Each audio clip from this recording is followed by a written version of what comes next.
Bom dia, sétimo ano, tudo bem com vocês? Vamos para a correção, tá? Dos exercícios sobre figuras de linguagem, tá? Do livro de vocês de língua portuguesa. Abram, por favor, na página 74, tá? Lembrando que o gabarito comentado, por ser 20 questões e às vezes até mesmo desafio, é impossível, né? A dinâmica é diferente da sala de aula, é impossível, né? Senão vai ser um vídeo de quase 2 horas. Ninguém tem paciência para isso, né? Nem eu de gravar e nem vocês de ficar me escutando. Porém, o gabarito todo, todas as respostas estarão lá no portal, tá? Havendo divergência, dúvida, aí professora, eu marquei isso, mas você colocou outra questão, mesmo assim, eu acho que a minha resposta tá certa. Vamos discutir? Com certeza, adoro, tá? Não deixem de me procurar, de tirar as dúvidas de vocês. Eu tô sentindo falta de vocês tirando dúvidas, tá? Então vamos lá, selecionei aqui 2 questões de cada bateria para a gente discutir, tá? Da bateria 1, eu peguei as questões 2 e 3, 2 e 3, né? Vou fazer 2 e 2, não, 2 e 3, da página 75. Lembrando que figuras de linguagem são o quê? Expressões conotativas que a gente utiliza, né, para dar um outro sentido, ou de humor, ou de ironia, ou para suavizar, né, determinadas mensagens, ou até mesmo para não repetir algo que já foi dito anteriormente, tá bom? Então, o número 2 começa assim, da página 75. No sintagma, uma palavra branca e fria, encontramos a figura denominada. Vamos lá, uma palavra branca e fria. Palavra aqui, ela teve um sentido, né, de... Palavra em si é um amontoado de letras, se a gente for para o modo denotativo, né? São conjuntos de letras com significado. Quando a gente fala palavra branca e fria, quer dizer o quê? Que ela é clara e direta. Nós utilizamos uma linguagem conotativa para dizer assim, que ela é branca, né, do sentido de clareza, e fria, que com certeza é aquela que alguma coisa fria no sentido de frieza mesmo, de ser muito direto, até mesmo grosseiro, tá? De deixar a gente em pânico e nervoso, frio mesmo de sentidos, né? De caramba, o que a pessoa me falou foi tão frio, né? No frio de sentido de magoar, tá? Então nós temos aqui as 5 alternativas. Nós vamos analisar cada uma dessas e ver qual melhor se encaixa aqui. Nós temos sinestesia. Sinestesia tem a ver com os sentidos, né? Os nossos 5 sentidos: paladar, tato, olfato, audição e visão, né? Até no tempo de faculdade, eu lembro que tinha um professor que ele, quando a gente estava estudando isso, prática de ensino de língua portuguesa, ele falava assim: olha só, quer um macete para dar para os seus alunos, que são 25 figuras de linguagem, tá? Já vou adiantando para vocês. Até o 9º ano, ensino médio também, que isso aqui é uma coisa que vai acompanhar vocês agora em diante, para sempre, enquanto estudantes, pode ter certeza. Assim, quer dar um macete de figuras de linguagem, algumas? A sinestesia lembra de anestesia. Anestesia, né? Você fica sem o tato, né? O local que é anestesiado fica dormente. Então, sinestesia vem de anestesia, dormência. Então, o tato fica prejudicado, né? Vocês podem tomar isso para vocês. Eufemismo. Eufemismo é aquela coisa de dar notícias, transmitir mensagens ruins de maneira mais branda, vamos assim dizer, né? Você vai falar que a pessoa morreu, você fala assim, não, ela descansou, né? Ela foi para junto do Pai, encontrou o descanso eterno. Você não fala não, fulano morreu, né? Até às vezes eu, na minha opinião, prefiro esse tipo de comentário mais direto do que ficar com mimimi. Eu não gosto muito não, tá? Enfim, mas cada um tem um jeito de pensar. Então, o eufemismo é para suavizar determinadas mensagens. Onomatopeia são os sons das coisas em geral, né? O ponteiro do relógio, tic-tac, tic-tac, tic-tac, tic-tac, tic-tac, tic-tac, tic-tac, né? Do trem, né? De locomotiva. Isso são onomatopeias, são as representações dos sons em geral. Antonomasia, né? É aquele de você se referir a alguém, mas o adjetivando, né? Como Pelé, o rei do futebol, Pelé. Cidade maravilhosa, Rio de Janeiro, né? Terra do pão de queijo, Minas Gerais. Ou seja, você dá uma adjetivação para um substantivo, se referir a ele pela sua qualidade, não pelo seu próprio nome, tá bom? E a catacrese é aquela de retirada de sentidos, né? Ou retirada de sentido não, retirada do vocábulo. Você já mencionou ele anteriormente, você não o repete. Então, no caso aqui, o que mais nos dá, o que é mais próximo ao sintagma, uma palavra branca e fria, portanto, é a sinestesia, porque está falando dos sentidos, ó, branca e fria. Branca vem de visão, fria de tato, né, do sentido do tato. Então, número 2, letra A, tá bom? Número 3, nos versos, bomba atômica que a terra, pomba atônita da paz, pomba tonta, bomba atômica. A repetição de determinados elementos fônicos é um recurso estilístico denominado, nós temos a assonância e nós temos a aliteração. A aliteração é a repetição de sons consonantais, das consoantes, né? E a assonância é a repetição de sons vocálicos. No caso aqui, ó, nós temos, ó, bomba, pomba, né? Atômica, atônita. Veja que temos aqui a repetição do B e do P. E temos do T e do N, né? Atônita, atômica, MN, né? Também. Então aqui, por ser repetições de sons consonantais, trata-se, portanto, de uma aliteração. Letra D, tá bom? Então vamos agora para os exercícios da bateria 2, da página 76, tá assim. De um certo tom azulado. Casou-se com o viúvo de espessa barba, embora sabendo que antes 3 esposas haviam morrido, e com ele subiu em dorso de mula até o sombrio castelo. Poucos dias haviam passado quando ele avisou de que num cômodo jamais deveria entrar. Era o 15º quarto do corredor esquerdo no 3º andar. A chave mostrou. Estava junto com as outras no grande molho.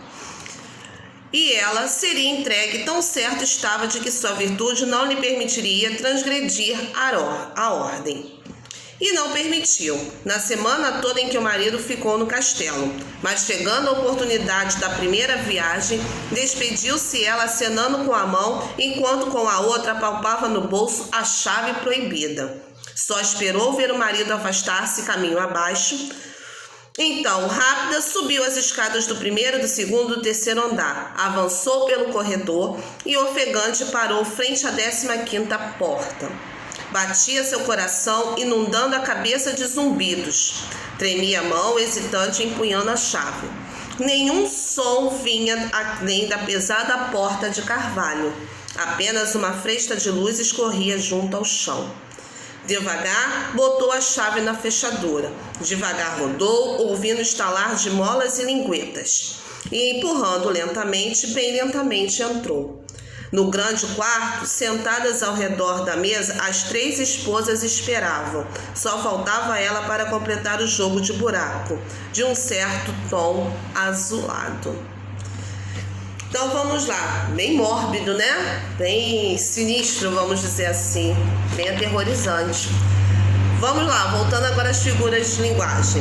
Em devagar, botou a chave na fechadura, devagar rodou, ouvindo estalar de molas e linguetas, e empurrando lentamente, bem lentamente entrou. A figura de linguagem predominante é a... Vamos lá. Quando ele fala devagar, botou a chave na fechadura. Devagar rodou, ouvindo estalar das molas e linguetas. Veja que ele faz o quê?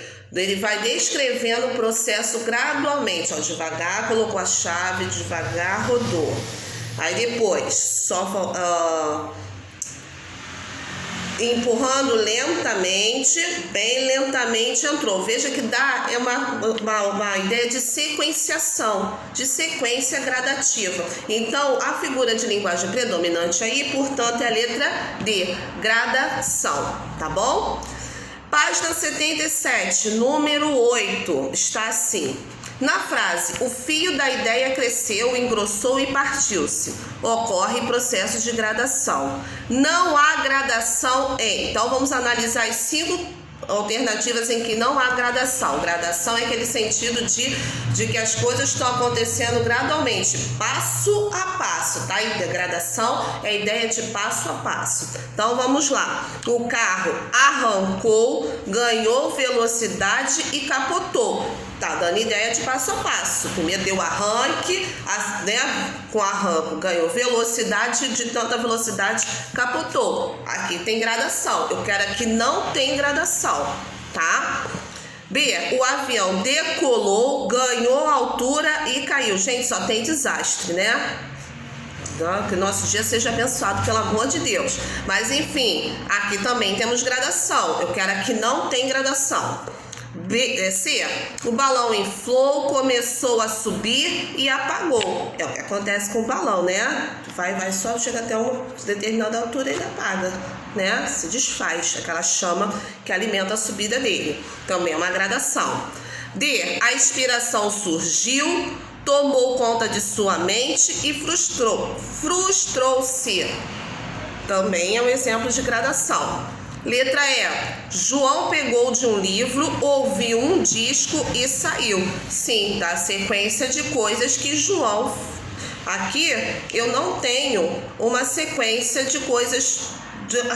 Tem uma sequência de coisas que João fez, tá? Ó, João pegou de um livro, ouviu um disco e saiu. Só que são fatos diferentes. Aqui seria gradação se eu falasse assim, pegou um livro, leu 10 páginas, depois fechou o livro. Aí sim, eu tenho um passo a passo do que ele fez com o livro. Se fosse do disco, ó, pegou um disco, ouviu o disco, depois ligou o rádio. Também seria um passo a passo. Se falasse assim, acordou, escovou os dentes e saiu. Aí era um passo a passo também. Nesse caso aqui são situações diferentes, por isso que eu não posso dizer que é uma gradação. Então é a letra E, tá legal? Agora sobre a bateria 3, página 79, 79, tá assim. Mundo próximo. Zé do Mundo não acreditava que seu sonho vai ser realizado daqui a alguns minutos. Está perambulando na praça da Rua 13 em plena madrugada. Vai acompanhado por sua fiel escudeira Bolota. Em questão de segundos, fica parado e perplexo com os olhos arregalados de espanto. Ele grita de felicidade. Não crê que o seu desejo íntimo pode vir a ser concretizado da forma mais simples possível. Há exatos 3 meses, em uma conversa franca sentado na calçada com Bolota, esperançoso, ele já previa o ocorrido. Amiga, o meu desejo será alcançado em um sorrateiro momento de reconhecimento do meu esforço para sobreviver. É do mundo e revolta-se contra todas as injustiças que ocorrem diante do seu olhar atento. Porém, vive em um local encantado, criado pelas diversas facetas de encarar as questões do dia a dia. Hábitos comuns fazem parte da sua rotina. Traz consigo água para matar a sua sede, algumas roupas e poucos alimentos ajeitados dentro de um saco de embalar frutas e verduras. O alimento é a sua sina quase inalcançável.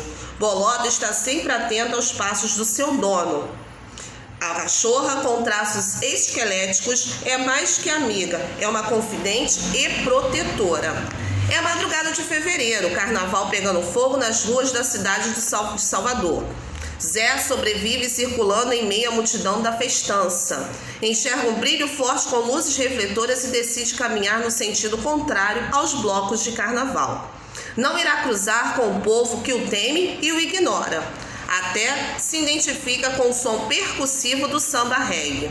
Mas entra em um beco e espera o bloco afro-musença passar e retoma o seu destino.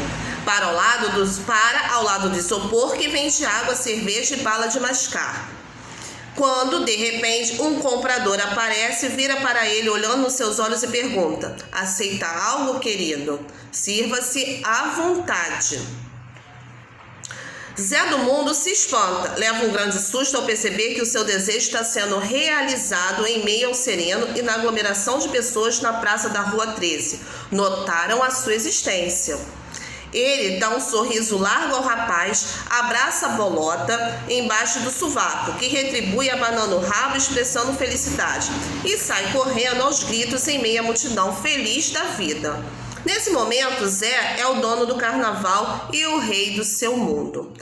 Vamos lá. Relacionando o título com o desenvolvimento do conto, podemos dizer que é uma constituição, em sua constituição, uma ironia. Por quê? Vamos lá, o título é Mundo Próximo. A gente está falando de um cidadão de rua, um morador de rua, que com certeza, para se alimentar, vive de restos, né? Não é muito difícil ganhar alguma coisa, né? Pelo que dá a entender aqui, é muito raro, quase nunca que ele ganha alguma coisa para sobreviver. E num bloco de carnaval, né, ele vê o seu sonho, o seu desejo realidade, o mundo que ele almeja, o mundo em que ele possa se fartar bem diante dele, né? Deu tudo que ele desejava, por isso, mundo próximo, que ele queria, ele vivia de um mundo de miséria e ele queria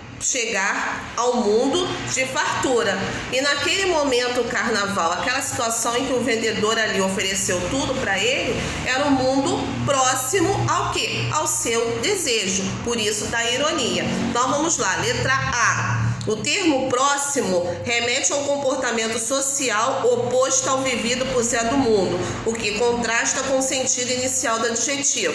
Sim, nós estamos falando de um homem que vive em extrema pobreza, quase que não sai, e o carnaval. Geralmente quem vai pro carnaval tá sempre com dinheirinho para beber, para comer, para se divertir, né? E ele, no caso, não tem nada. Então, o mundo próximo são o quê? No caso aí, são mundos paralelos, diferentes.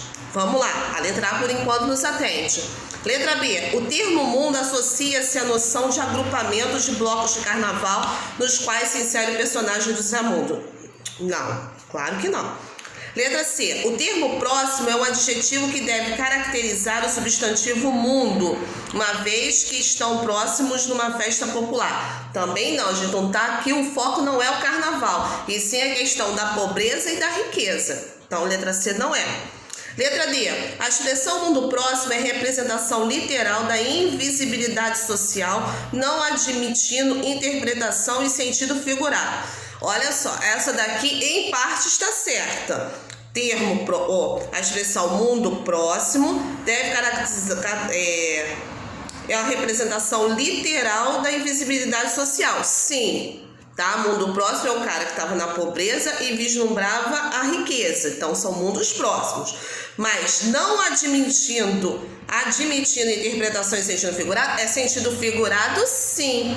Tá? Porque mundo é o quê? É o planeta em que as pessoas vivem. Aqui mundo quer dizer situações sociais diferentes. Então é um sentido figurado, tá? Então a letra D só está errado pelo não que está inserido aí no meio, tá? Se eu tivesse admitindo interpretação e sentido figurado, retirando esse não, estaria certo, tá? Então o que nos atende é a alternativa